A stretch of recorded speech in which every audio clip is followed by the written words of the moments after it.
দেখো, যে সমস্ত সংখ্যা পূর্ণবর্গ সংখ্যা নয় বা পারফেক্ট স্কোয়ার সংখ্যা নয়, তাদের কিভাবে স্কোয়ার রুট বার করতে হয় তার নিয়মটা দেখে নাও।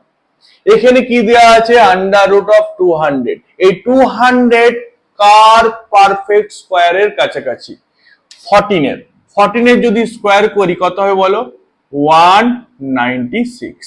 তার মানে কি কি কি লিখবে? 14 লিখে দাও। ওকে, এখানে 14 লিখে দাও। 14 এর ডবল কত হবে? 28। 200 মাইনাস 196 কত হবে বলো? 4। ক্যান্সেল করো, 1 আর 7 কত হবে? 14 and 1/7। বা কি বলতে পারি, এটা ডেসিমেলে 14। পয়েন্ট দিলে কি করবে? এখানে 0 দেবে।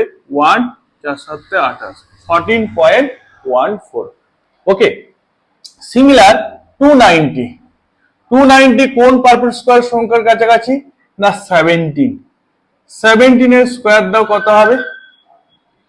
289। ওকে, তার মানে এখানে 17 লিখে দাও। 17 এর ডবল কত হবে বলো? 34। দুটোর মধ্যে ডিফারেন্স কত?